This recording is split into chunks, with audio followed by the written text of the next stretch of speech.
everybody. You would. Happy New Year, welcome back. As most of you know, I'm Leslie Wilson, the Director of Career Services, and this is our annual summer funding panel. I'm glad a lot of you made it here. It is being taped in case someone that you know can't make it, you can let them know and we'll get that up on the web. Some of the information though is really timely, so it's good that a lot of you are here. Before I introduce the panel, I just want to go over a couple of housekeeping issues. For those of you who are first years, and I haven't seen you for your 1-on-1 resume review appointment, you really should do that. For those of you who are second years and haven't seen Julie for your 2L Connect appointment, you really should do that too. And then lastly, we have some good upcoming events. I know the semester is just getting started for you guys. Next Tuesday, after the long holiday, the U.S. Air Force is going to be on campus, and they're going to be interviewing all students, first and second year students for summer externships. The deadline for that is the end of January, so the 27th, so you've got to really get on that quick. And then for 3L, 4Ls, it's for postgraduate positions. So that's going to be on campus. There'll be a brown bag and one-on-one informational interviews. So having said all that, just so our panel can get a sense of who's here, how many people here are 1Ls by a show of hands? And how many people here are 2Ls? How many people here are, what would it be, 3L part-time? Okay. All right, I think it covers everybody. How many people here are PILF students? Okay, so for our panel, those are our public interest law fellows. They were given that designation upon admission. They applied to become public interest law fellows, and they have committed to practicing for the first 4 years after graduation in the area of public interest law. So the reason why that's relevant for some of you who might not be that familiar with summer funding is a lot of summer funding is for public interest, public service law positions. Not always, not exclusively, but it's a common theme. So for people who are that way inclined, you'll probably find more opportunities. Last question, how many people here have had some sort of legal experience up till this point? Okay, good. That will also, I think, help you in your applications, really being able to demonstrate that you're committed to the kind of work you're interested in doing. I'm about to introduce the panel, and one of the things I think it's really critical for you to focus on, every one of these fellowships, stipends, whatever you want to call them, are different. They will differ in lots of different ways, whether or not you have to get your own placement, how many weeks you're committed, and whether it has to be full-time or part-time work, how many fellows they're going to take. That's really critical. Some people here will talk about programs where there were 6 fellows taken, but that was nationwide. Others, there are 2, and that's all. Others programs will take 30. So really, that's a really critical factor. The funding varies. Funding varies, at least from the things I can have on hand, anywhere from about $1,000 to about $8,000. Big difference. The real critical difference is what they focus on. You'll hear different things from different people. Beth from the Mass Bar Foundation will tell you it has to be civil legal services in Massachusetts. And there's every one of these funders has another quirky little different thing. They only want it to be disadvantaged people. It only can be Hispanic people. It can only be in Oregon. All sorts of different things, and that's really critical to focus on. And lastly, the deadlines. And some of the deadlines, a couple have already gone by. A lot of are happening right now, and some are not until the end of March or April. So again, it all varies. There's not a one-size-fits-all to finding out about summer funding, and it takes effort on your part. But as I think you'll hear from the second half of the panelists, who are our students from last year who received funding, it was really worth it, and they really got to do some amazing things and make some great contacts. And perhaps they'll also tell you a little bit about how, now that it was 6 months out, what kind of impact it's had going forward for what their plans are. I think that will be helpful. So our panel consists of Beth Lynch, who's the Executive Director of the Mass Bar Foundation. She's going to talk about the Mass Bar Foundation's Legal Intern Fellowship Program. Next to her is Lena Andrade. Did I get that right? from the Boston Lawyers Group. She's going to talk about their 1L Diversity Clerkship Program. Next to her is Michelle Grossfield. She is at Boston College Law School, which is the new home of the Rappaport Center, and she's going to be talking about the Rappaport Fellows Program in Law and Public Policy.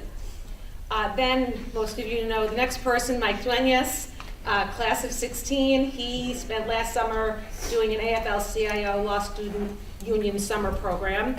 Next to him is Olivia Contaldo, also class of 16. She had a Bergstrom Fellowship. And then lastly, but not leastly, even though I didn't bold your name on the little handout that had everything on it, is Sarah Cedarholm. She is graduating this year. She's going to speak about 2 fellowships she got last year. One is the Dukakis Public Service Internship, and then our own UMass Law Summer Stipend. List of panelists is on the side, and almost all of the applications are also on the side, as well as a handout that we put together, including these and other summer funding sources and the details about them. So, Beth, if you want to get us started, tell us about your program, what students need to do, all that kind of stuff. Okay. So first, I want to tell you what does anybody know what the Mass Bar Foundation is? Excellent. But everybody's going to raise their hand at the end. So the Mass Bar Foundation is a nonprofit organization. You might think we are just a branch of the Mass Bar Association, but not true. We are an independent entity, and our sole purpose in existence is to raise funds and give it away. So we are a partner of the Mass Bar Association, and we just celebrated our 50th anniversary. We have given out millions of dollars in grants over the last 50 years. And so we aim to increase access to justice for all people in Massachusetts. We do this primarily by funding legal aid organizations across the state. So yourself, Coastal County Legal Services, that's a grantee. Catholic Social Services, these are ones that are around here. Your Greater Boston Legal Services, those are the ones everybody knows, but you might not know that we fund Metro West Mediation Services. We fund all kinds of different programs. We were one of the core funders of the Medical Legal Partnership Program when it first started. We used to fund considerably more programs before the recession. Our grant portfolio has shrunk, which makes the funding that we have that much more important, and that makes our hopes for people like you that much higher, that you can help expand the services that are available to people in need.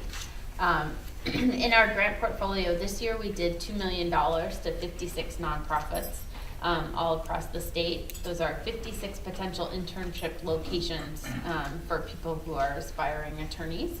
And you can learn about these organizations. Some of them are tiny nonprofits located in very rural areas, and some are large hospital systems, and they work on everything from domestic violence to immigration and housing and child advocacy, elder services, or helping protect elders from abuse. For our purposes, the things that they share, that they all do civil legal aid. So we don't fund anything that has anything to do with criminal issues. We also tend to not fund anything to do with government issues. So if it's a judicial clerkship or you want to work in the AG's office, we are not the organization for you. We're all about civil legal aid and nonprofit organizations. So let's see. Before I tell you about the money I want to give away, because I know that everybody's going to have an income someday, I want to talk about how I get the money that we give away, and we get the money from generous contributions from lawyers and judges all over the state. People become fellows and members of our foundation and make contributions. So someday when you're raking it in, don't forget that there are organizations like us who are helping build a philanthropic community of lawyers, so to show that lawyers, because there's not a lot of sympathy, I think, in the greater populace for some of the issues that the Mass Bar Foundation supports. A lot of people aren't sensitive to to even know that some of the issues that people face, you don't get a lawyer. If you're being evicted, or you're trying to file for political asylum, that there's no help for you that's guaranteed. It's not like in the criminal system. So we're really grateful for all of the support of the private bar, and you should know that there are lots of lawyers, including the dean of your law school, who are big supporters of our foundation and who are involved in this organization, which brings me to my next cell, which is the Mass Bar Association. So if you are looking for internships and looking for opportunities, one of the ways you can do that is through networking, and the Bar Association is offering free memberships to law students. You can sign up online, and if you use your EDU email address, it wipes out whatever the cost is to sign up. They have free cocktail parties if you're over 21. They have all kinds of CLE that's free. They have networking events, and the first time you go and you don't know anybody, you may be scared. They look for new people, and they will make sure you're not standing in the corner or behind a big column afraid, sort of wondering, how am I going to get out of here? It's a nice organization. It's not intimidating, and it's a good place to go because that's where people are hanging out to make connections and make networks. So for the money that the Mass Bar Foundation wants to give to law students, one of the ways we achieve our mission of increasing access to justice is by making sure there are good, strong public interest attorneys coming out into the workforce. And we believe strongly that you shouldn't be absolutely broke to do public interest law. So we do a stipend of $6,000 for up 3 or 4. It's not clear yet what it's going to be this year, but hopefully it'll be 4. We just had a great fundraiser in the fall that we raised a lot of money at, so I'm hopeful that we'll do 4 this year. And it's $6,000 for 10 weeks of full-time work, and full-time to us means 35 hours. But full-time, continuous 10 weeks at a nonprofit organization doing civil legal services. You have to be supervised by an attorney, and it has to be civil legal aid. It's not research, it's not a judicial clerkship, it's not in a government office, it's civil legal aid to low-income clients. And ideally, you're having exposure to going to court with your supervisor, or if you're 303 certified, being able to go and represent clients as well.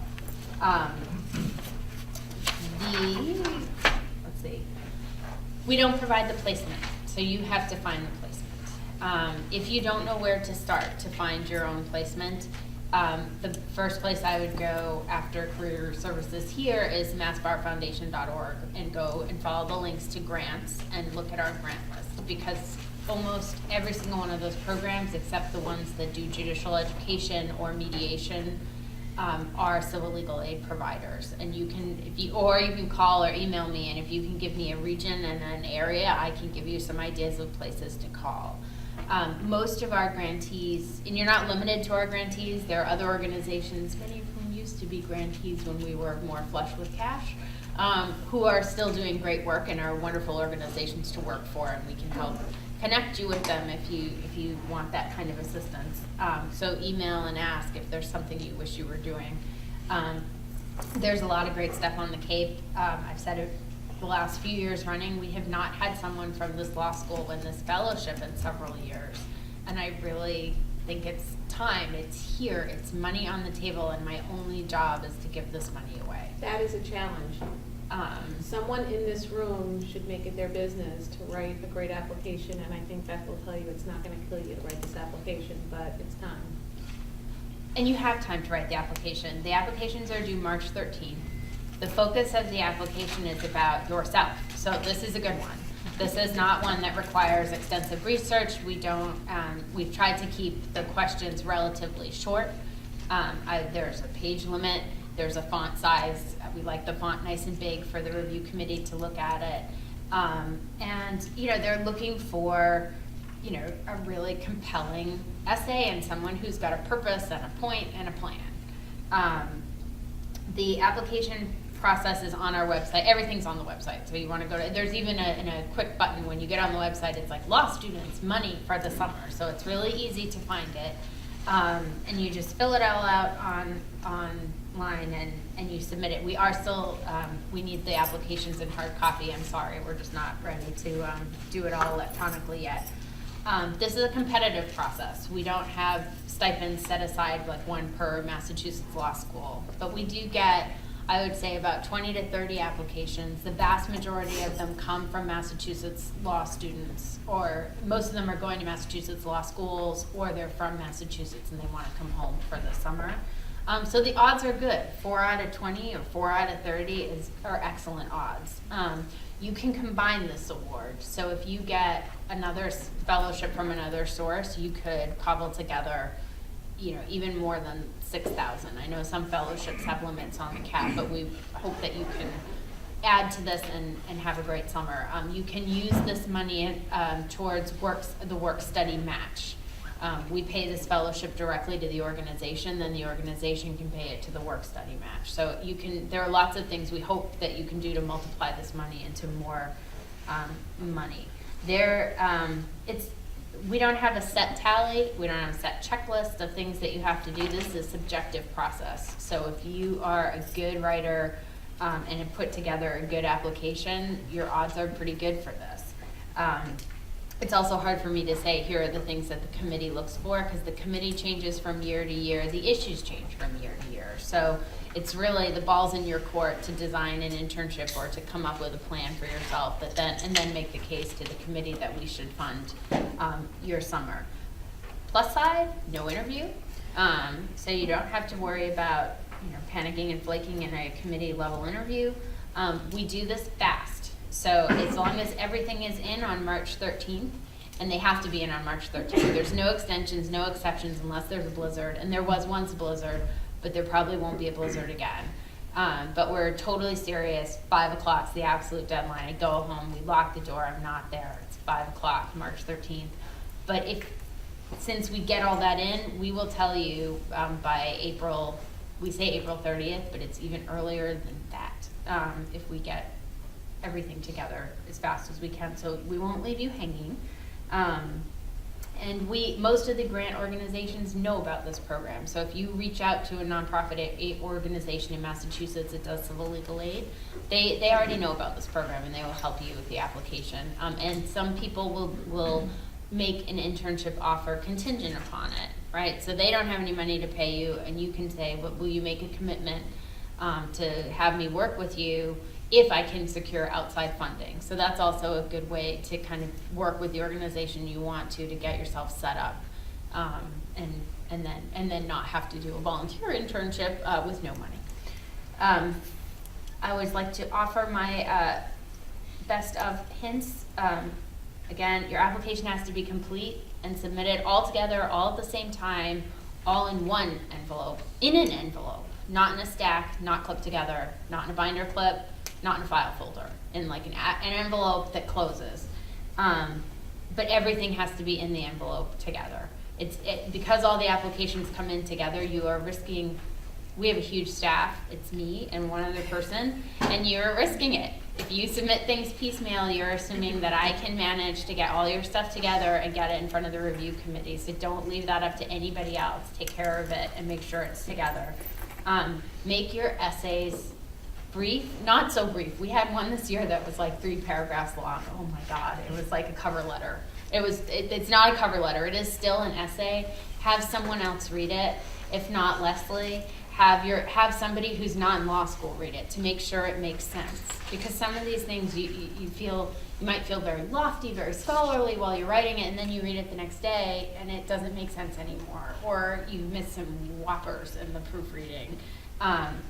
When the committee is looking at them all together, the one that has mixed fonts or that has fabulously messed up spelling or ridiculous grammar, it doesn't hold up. So you want it to be perfect so that it's judged only on the merit of your strengths, not on what went wrong at midnight the night before it was due. And lastly, reference letters should be written by someone professionally connected to you. If you haven't worked yet, they should be a professor at law school who knows you. That's also important. But they shouldn't be a friend, a minister, a neighbor. It should be a professional connection. And they should be, again, in that envelope with your application when it comes in. Thank you. It's a tough act to follow, Lena. Yeah. but that was great. Obviously, you guys are going to hear about a lot of phenomenal programs, and we're all here to be a resource to you and help you throughout your program and your career. The Boston Lawyers Group, we are an organization of about 42 members. They're law firms, government agencies, local and state in Boston, who our primary goal is to recruit and maintain, identify attorneys of color. So we work with colleges and law students to try to help get you guys ready for the real life. We have programs for business etiquette, resume writing, getting you ready for the bar, all kinds of programs to get you, the best all-around experience to make sure that when you're in front of these law firms, you know how to speak to them, you know how to write emails, you know how to answer phones, all kinds of stuff. That really we are a resource just to get you guys out in that social aspect. Our 1L diversity clerkship, which is going to be for you guys, that's for students who just completed their 1L. And what it is, it's a 10-week program. You're 5 weeks in a government agency and 5 weeks in a public interest firm. And what that is, it's a paid position. And so for those 10 weeks, they get you, work within the firm. So it could be all kinds of things where, we're sitting at Fish and Richardson, so we're a patent.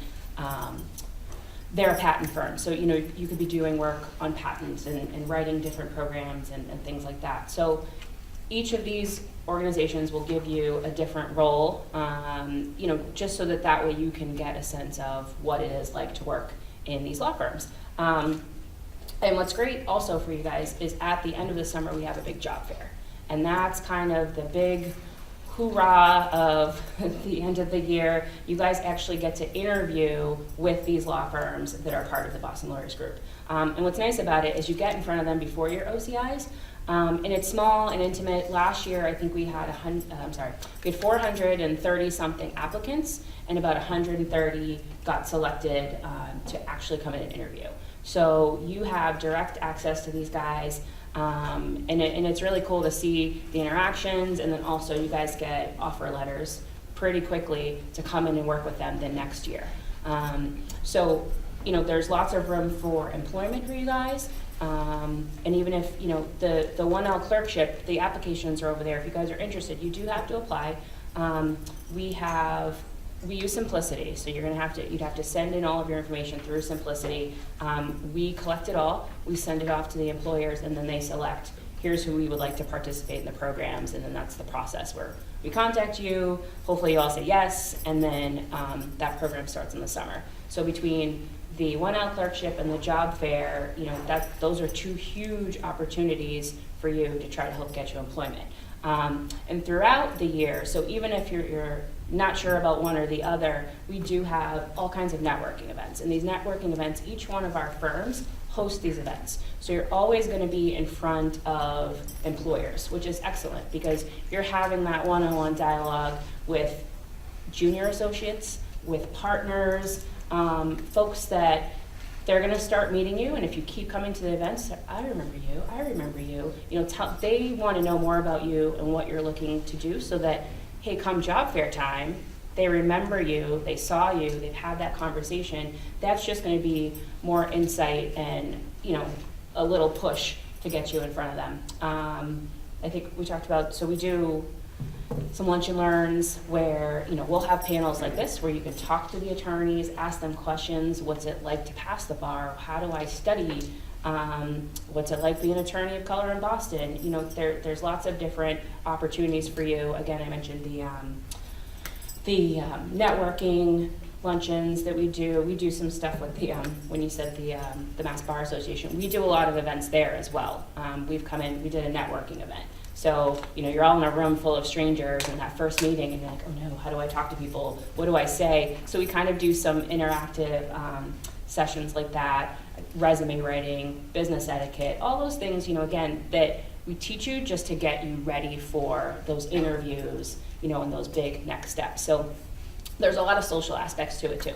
So, the things that, I get these resumes and they're fantastic, 4.0s across the board, and then we meet them and there's that struggle with the conversation. So we want to just make it that, let me take it all out, let me practice, so we give you those opportunities so that when you're in front of the employers, you guys are stellar and ready to go. So I don't want to take up too much time, but again, we're all kind of in the same path. But again, we work, with attorneys of color. There are different affinity groups. I don't know which ones you guys have on campus, but there's like a Latin American Legal Student Association. There's one for Asian Americans. All those different groups. If you're not already part of them, make sure you get acclimated because we do events with those guys as well. So. Lots and lots of events, I will say that. But again, it's more so to get you guys ready and help you and get that, that shyness or that, that edge off. Thank you. You're welcome. Michelle is next, and just to remind everybody, the emails for each of the panelists are on the handout that lists the panel.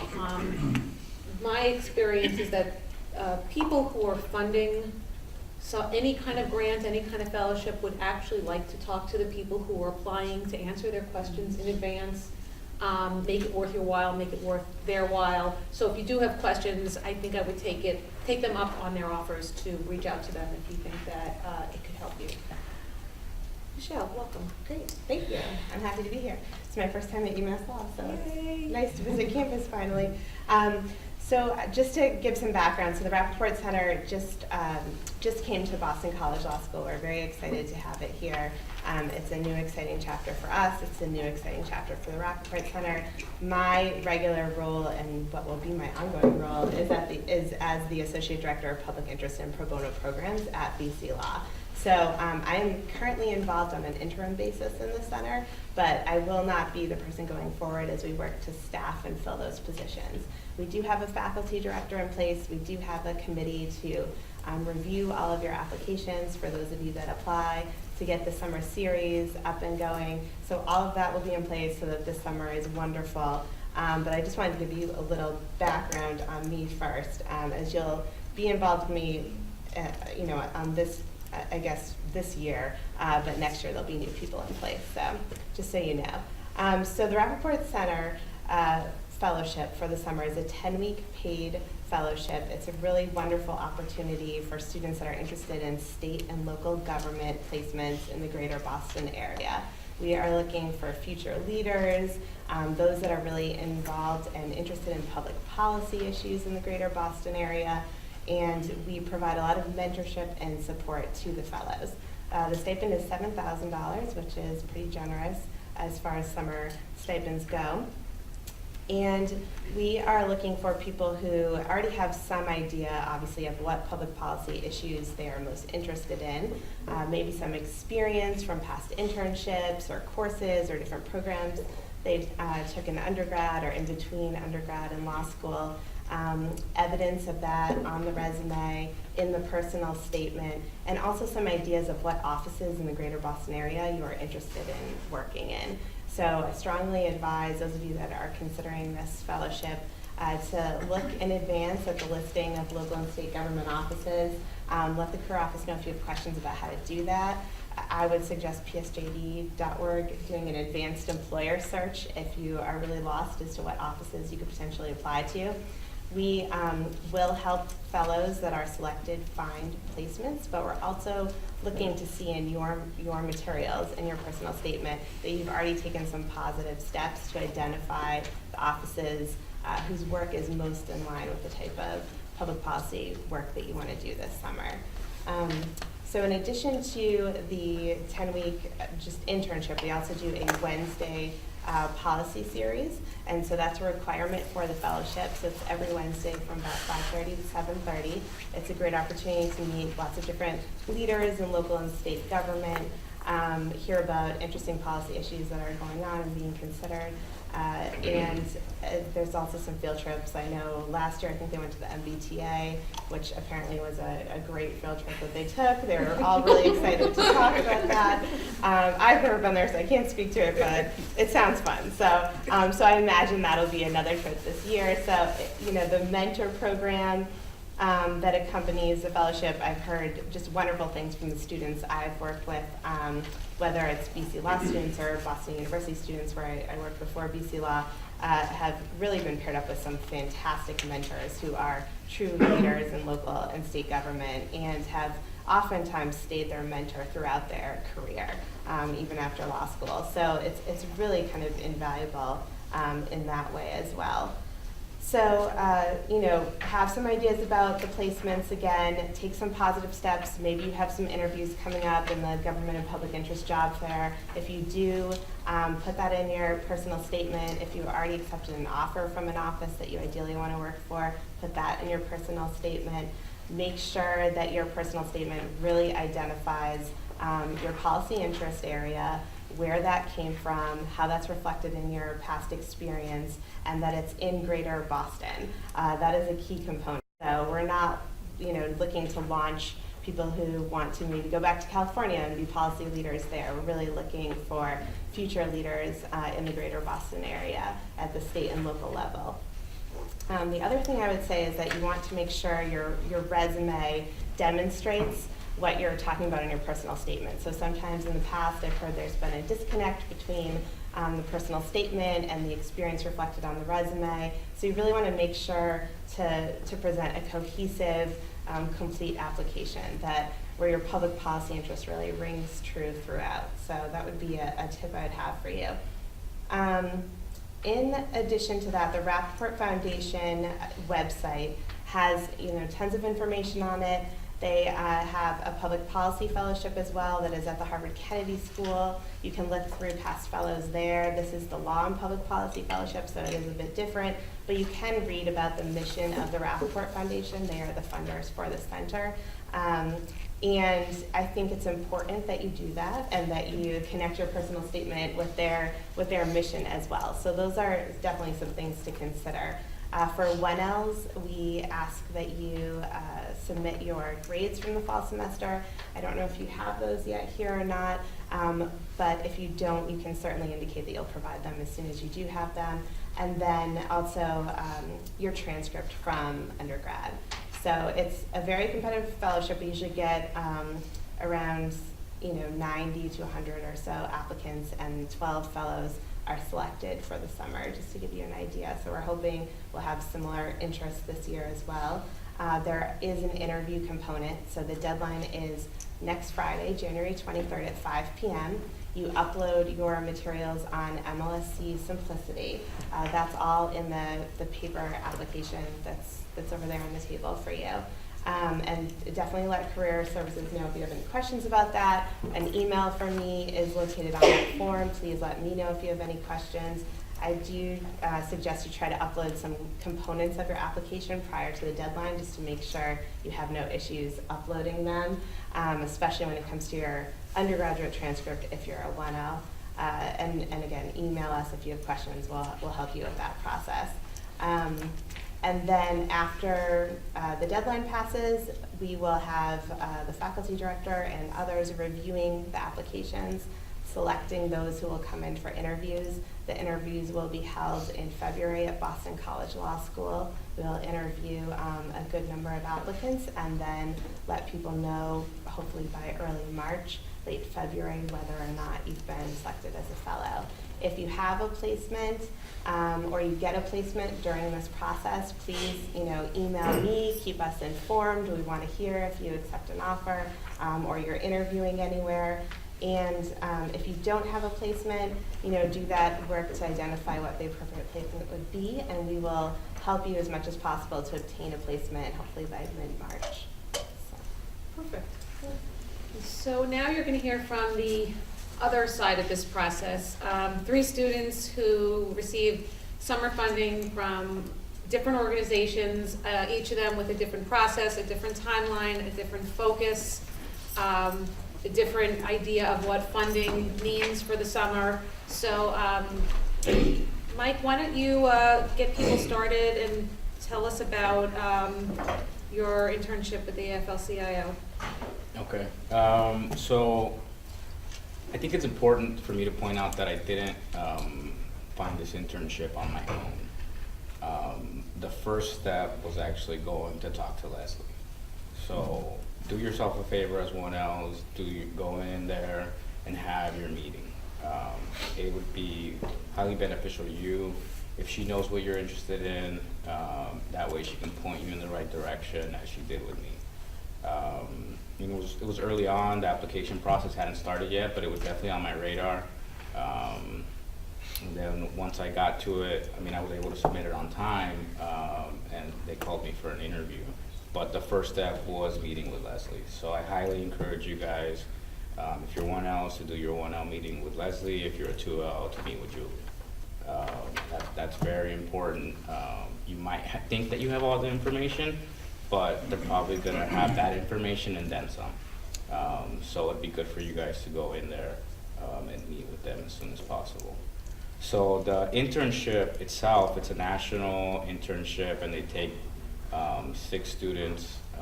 It could be more sometimes, but last year they took 6. And it was, I would assume it's a competitive process. I don't know. Some of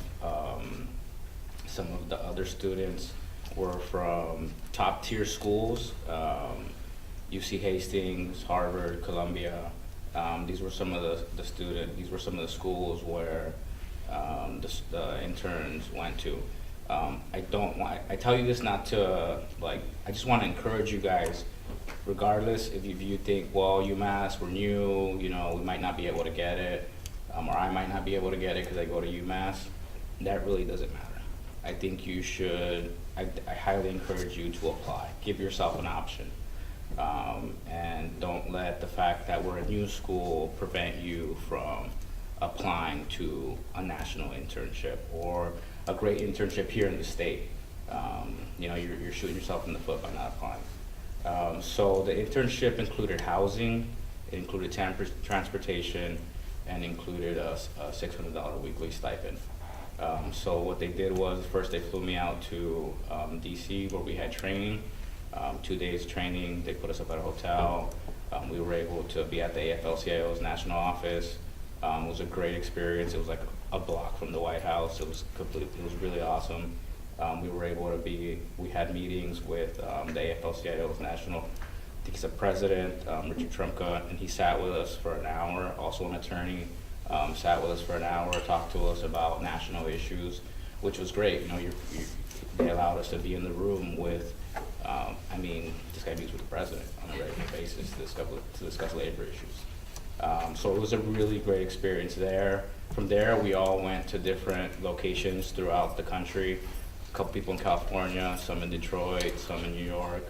And we kept contact throughout the summer via a journal. It was a great experience because I had some background in labor. A lot of what I did was research, and more of what they did was more hands-on, organizing type stuff. It was a really great experience, and I think I highly encourage, if you guys are into labor, or if you want to get into labor or organize labor, I would definitely recommend that you guys would apply to this program. Like I said, it started off with going into the meeting with Leslie. One of the people that gave me my recommendation was a professor here, Professor Peltz.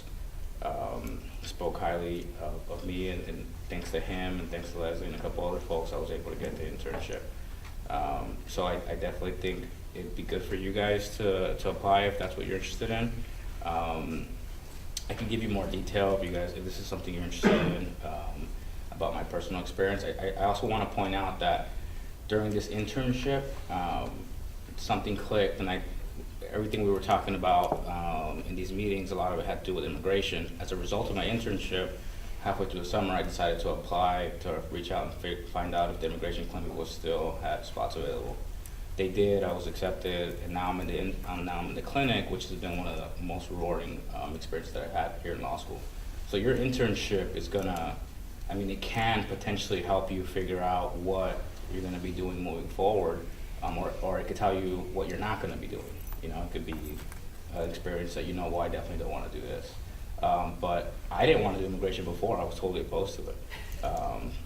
But now I did, and I do, and now I love it. So give yourselves options, be open to different experiences, and definitely go in and see Leslie. Thanks, Mike. You're all set. You're good. Thank you. Olivia, why don't you talk a little bit about your fellowship and people who were instrumental in helping you and how you think it's helped you now that it's over? Okay, so like Mike, I did not come across this on my own. I came to the summer funding panel last year, and there was a write-up about it in the pamphlet, and I read it over, and I skipped past it. But then I talked to one of the professors who's no longer here, Professor Reichbeck, and she really encouraged me to go forward with it. And she was my cheerleader throughout the entire thing. So I'm encouraging the one else to really talk to your professors and to really build a relationship with them, because once they know a little bit about you and things that you're interested in, they can be the most incredible people to have in your corner. The Bergstrom Fellowship is in Michigan, at the University of Michigan, Ann Arbor.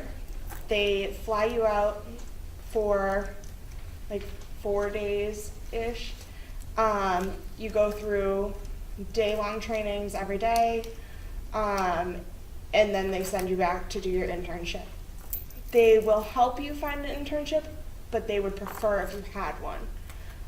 They are all about child welfare, though. So if you're interested in trusts, I wouldn't recommend applying. The training is all from people who are leaders in the field. So they will fly people in from across the country to just speak for 45 minutes. It is the most incredible experience. I actually brought with me the binder that they gave us, and it's all the slides. They gave us every single thing from every person, articles that they had written. They gave us 2 of the leading handbooks in the field. They're leaders in the field that they are in. This is a nationwide fellowship. Last year they only accepted 25 people, I believe, and I think only about 20 showed up. So you're really able to have that one-on-one conversation with the leading doctor who deals with child abuse on a regular basis. And you can ask them questions, and no matter what you ask, they'll answer it. And they give you their contact information. So this is a great resource going forward. If it's something that you're interested in, it's definitely worth applying. Last year, when you were applying, you had to send in 2 letters of recommendation, the application, resume, and cover letter. It wasn't anything crazy, but they just wanted to know about you and know that you were genuinely interested in this area. Olivia, I have a question. Yeah. It's never really clear to me, the placement that you have after the training. So the big thing is they take you to Ann Arbor, you get this amazing training, and then everybody gets flown back to wherever they came from, and they do these 10-week full-time internships. Is the fellowship simply the training and the cost to house you and get you out there, but not the fellowship itself? The fellowship is 10 weeks of unpaid related work? The fellowship is the 4 days. So they fly you out there, they pay for your flight, they pay for the housing when you're out in Michigan, they pay for all the food. You literally have no expenses at all while you're there. They pay to fly you back, but while you do your internship, what you gained from the fellowship was that training. And the information that you learned was incredibly But you're required valuable. to do that second piece of that unpaid Yes, internship. you have to have an internship lined up by the time you're accepted. Like I said, they will help people find placement. Most of the time it's non-funded, but they will allow you to get funding from other areas. So if you were to contact one of these other organizations, they would be okay with that. But they don't typically find funding in that area for you. And All right. Is it Amy Reichbach? Yeah, exactly. I think you Lift have to P, find several years ago, back when she was in law school, she got the Mass Bar Foundation Legal Intern Fellowship. So, Of course you did. an extra plug, you know, it's a good opportunity. People do great things. So Last but not least, I am going to have Sarah Cedarholm do double duty. She's going to talk about 2 different UMass summer stipends. They are very different from one another in lots of ways. And she'll tell you about the application process, which I'm going to assume is not particularly strenuous. And I can talk more about the UMass summer stipend, more so than the Dukakis summer stipend. John Quinn, who most of you, if not all of you know, can talk more about the details of the Dukakis Fellowship. One of the things I just want to mention before I forget is that something that runs through all these programs is they're alum of these programs, and they keep in touch with each other. I know the BLG has its own alum from its own programs. As Mike was saying, the 6 people that he did his program with, they're very connected. I would not at all be surprised if the 20 people that Olivia met with over those 4 days will come across her lives many, many times again if they all stay in this field. So that's another part of this program, that you're getting a built-in network, and these are all people who are going to be very much like you and like-minded and want to help each other out. So I think that's an added benefit of going through a program like these, and part of the time why they're very competitive, because it's not just the immediate benefit you get for the summer, but as some of the people said, it's what comes in the years following. So without any further ado, Sarah. Hi, my name is Sarah Cedarholm. I am a 3L. I was the recipient, one of 2 recipients of the Dukakis Public Service Internship Award for my 2L summer. The Dukakis Internship Award is specific to UMass Dartmouth, so it is really an excellent opportunity. It's not specific to law students, however. There are also undergraduates and graduate students from main campus who are eligible to apply. So, if I'm not mistaken, there was another individual from main campus who received it last year as well. I'm not sure if he was an undergrad or a graduate student. We didn't have any opportunity to meet, but there have been law students who have received the Dukakis for the last 3 years, I believe. So we've had a lot of success, and it's really an excellent opportunity. And oddly enough, last year there was not a large number of applications even, so that just increased the chances that much more. It's a $5,000 scholarship or award. It requires 330 hours in a government in government service. So it is specific in that sense. My particular internship was with the Office of Civil Rights for the Department of Education in Boston. The committee will assist you in finding a placement if you do need help. John Quinn can certainly help you if you don't have one already. I had been able to find this internship through the help of Amy Rakeback. So it is a shame is no longer here to continue to help us. But so anyway, so this is this particular stipend you could use if you're at the Attorney General's office. I'll put in another plug. The Attorney General's office will come and do, I expect they have in the past, do on-campus interviews. The Attorney General's office has a office in New Bedford. I spent field placement there this past fall. Chris Laureate spent the summer there. It's an excellent opportunity for an internship. It's certainly an option if that's something you'd like, and it's outside of Boston. I mean, I'm not making any guarantees, but I'm just trying to connect some dots for people as to how you can put these things together.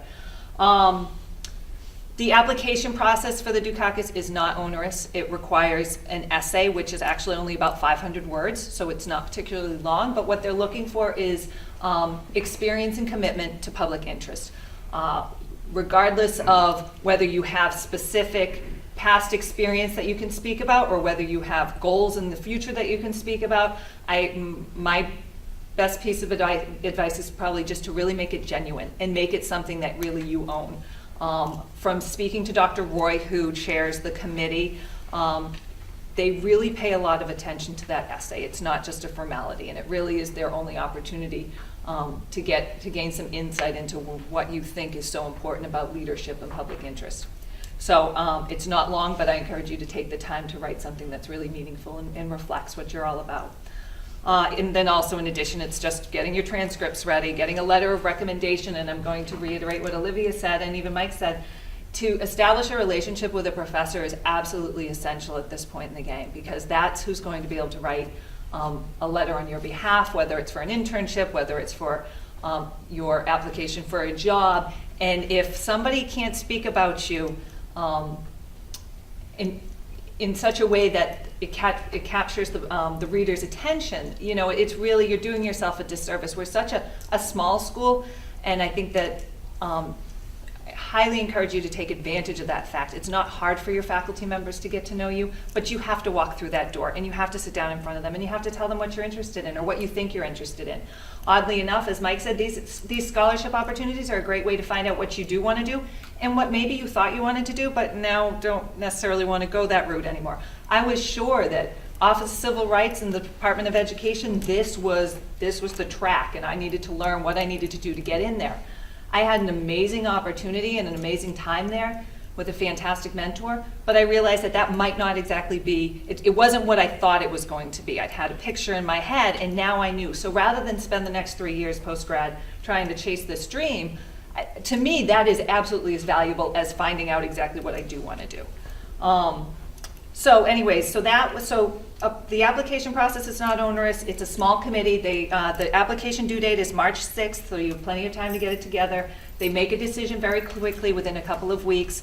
Because it is UMass Dartmouth specific, I highly encourage everybody to apply, because it's not that they're looking to give this money specifically to UMass students.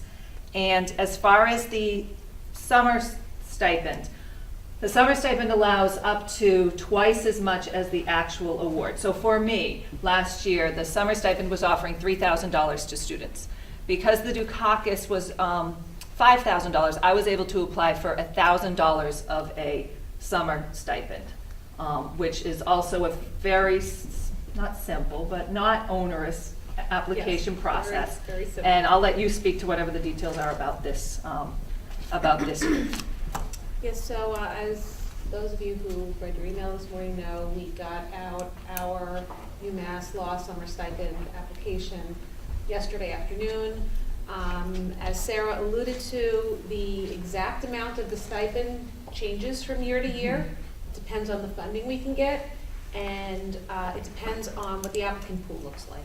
Some years we are looking for a lot of applicants and we will fund 12 people. Other years we're much more constrained and we can fund 3 people. Last summer I think there were 3 of you, maybe 4, I think it was something like 3 or 4. Some years the stipend has been $2,000, other years it's been $4,000.